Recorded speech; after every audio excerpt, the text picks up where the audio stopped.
Hello, and welcome to today's episode on the Wealthy After 40 podcast. We are talking about painting your financial vision, creating a vision of the future. We will be discussing how to craft your ideal money vision, what short and long-term goals are, and how you can create specific goals to tie into your vision. I'm excited to share today's topic with you, as I do have a client story to go right along with it and share exactly how this process can be done. If this topic is of interest to you, be sure to join me for my free workshop on Friday, January 26th, 3 p.m. Mountain Time via Zoom.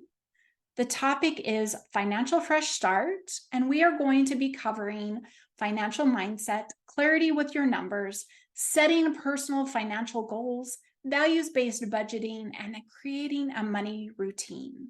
So if that sounds good, if you love today's episode, please join me. Links are down in the show notes or also on my website. And if you're unable to attend live, there will be a replay going out as well.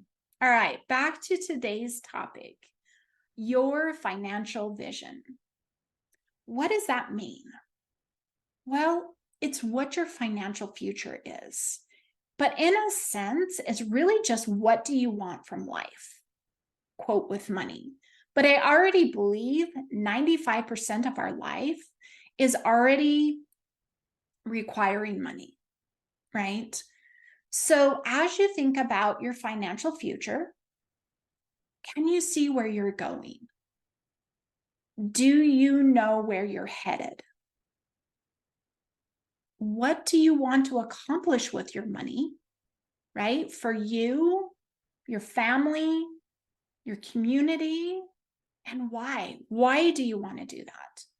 I think that why is huge. So thinking about those questions, anybody could ask you those questions about any area of life, right? But I wanted to get the juices flowing first. I really want you to start seeing where you're already going, right? We talked last week about reviewing last year and then knowing where you're headed. So really, where is it you're going? Are you on a specific path? And if you are, where are you going and why? So how can you craft your ideal vision? Well, I'm going to tell you to just dream.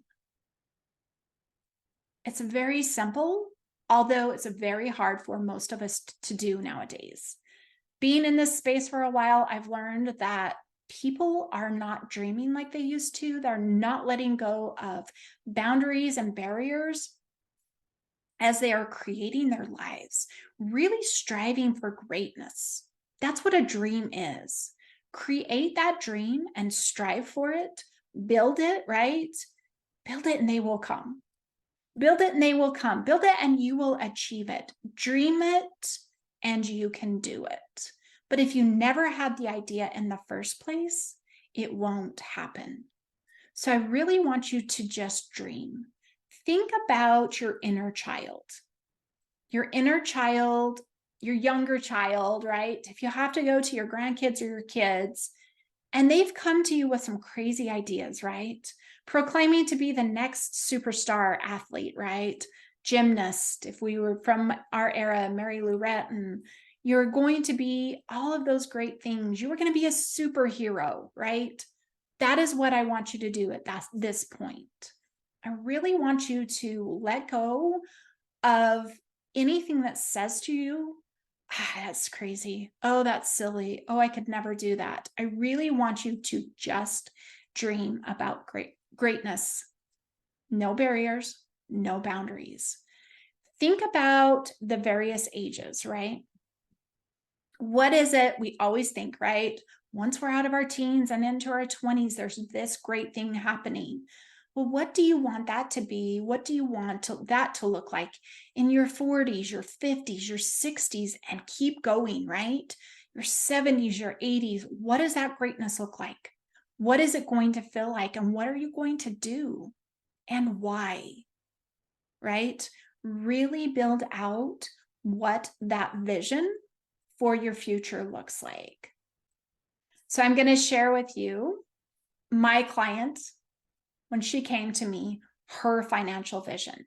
She is one of the very few clients that has had such a far-reaching, such a very detailed vision, right? She came, she says, I want to have 100 doors by the time I'm 50. So this means she's going to invest in real estate, have 100 doors, not 100 properties, right? Because that's different as you get into the multifamily. 100 doors by the time she's 50. Now, I want a little caveat here. She's in her early 40s. She has about 6 or 7 years to achieve this goal. Never once did I tell her she was crazy or that she couldn't do it. We just started working together, right? So before I go into her story anymore, I want to talk about goals. So after you've created the dreams, and after you've kind of gotten a little specific, remember my client, 100 doors by the time she's 50. So I would love for you to take your dream just that little step further. I want you to define it just a little bit. So now I want to do a little education portion, and then we'll tie it in again. So short-term goals are goals that you can achieve between 5 and 8 years, right? This could be something like paying off debt, building up an emergency fund, buying your house, first house, those types of things that you can accomplish in the next 5 to 8 years. Then you have long-term goals. These could be paying off that mortgage, purchasing a second home, retiring early, or building up your college savings for, kids, grandkids, whatever that looks like. Those are just some ideas, right? Ultimately, long-term goals take about probably 10, 15 years plus to achieve. So thinking in those respects, we need to have short and long-term goals. So as we go back to my client, she came to me with her vision, right? In her sense, it was a goal. And it is a goal, but it's also just a vision, right? She did get specific, but now we need to close down that pathway just a little bit tighter.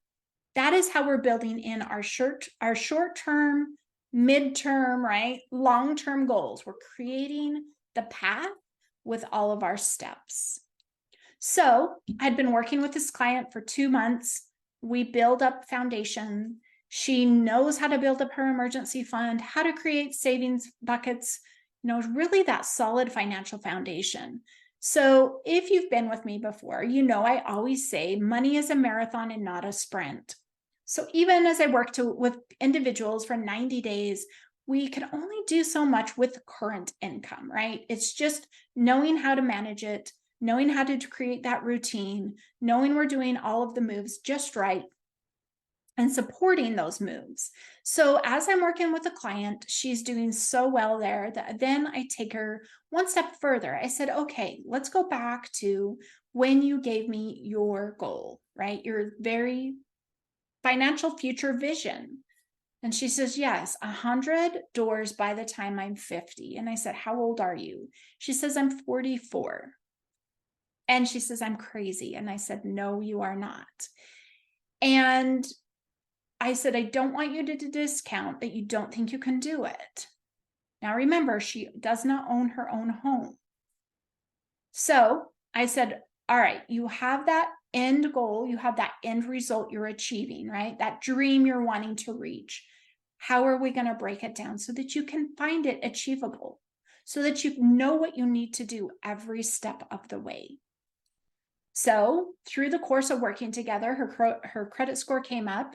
She applied for a loan. She knows she can qualify for a mortgage. She just needs to save the closing costs. I said, right there is step one. Right there is your short-term goal and your very first step on this pathway to your 100 doors. She says, I can do that by February or March. I said, great. I said, then what does the next step look like? And she says, well, I would like to have accumulated 5 homes and $1 million in assets, that their value is $1 million. And I said, perfect. So when do you think? She says, then after that, 1 to 2 years. So she's, getting specific with her goals as well and setting them out. So buying her first home, and then within 1 to 2 years, buying 4 more homes. She believes she can do this because her business is kicking off, doing well. Her husband's job's going well. She now knows how to flow her money better. So she knows she's got money. She's not thinking she doesn't, that she's not doing well, right? We've got those all put in place. I said, and then what is your next step? And she says, my next step would be to purchase multifamily homes. And I says, and how do you do this? She says, well, either I would do it myself or through partnerships, collaborations, those types of things. I said, great. So as you can tell from her short term to her long term, she, got more specific. She wasn't as specific on the very end, but she still knows what her steps are and when she needs to achieve them. She has created a clear pathway. So knowing that she's working on saving closing costs. Then the next one would be to buy 1 home, right? I'm shooting for 4 more, knowing that that's the direction she wants to go. And those are the steps she needs to take. That is how focused you can get on your money journey after you have created your vision. If you don't know where you ultimately want to be, how are you going to know to build these steps? How are building these steps going to help you get to nowhere? So really, really spend some time in painting your financial vision. If you with a partner or with a spouse, get them on board, get dreaming, get thinking about it, go out on date night and just say, what do we really, really want that we think is maybe impossible, right?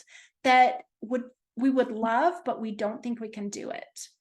And just create that dream, get specific about it, and create your stepping stones. So those are your action steps from this episode, is to create your dream, make it specific. If you remember my client, 100 doors by the age of 50, you can do the same if you're just wanting to look for a net value. I want net worth by this age, or, whatever it is. Really put a deadline on it if you can, and then create your stepping stones to get there, right? What is your most immediate step? What do you need to do within 1 year? Then what is your next step? What does that look like? How does that help you get to your vision? And start building those out, creating them so that you know exact steps you need to take. All right. If you have enjoyed today's episode and this discussion, and you're looking for more, wanting to ask more questions or get some more ideas, go join my Facebook group and look for the discussion post on episode 38. Come join us, ask questions, get the discussion rolling. I'd love to have you join me. And don't forget about the webinar every month. Go check in the show notes for that as well. And we will see you next week.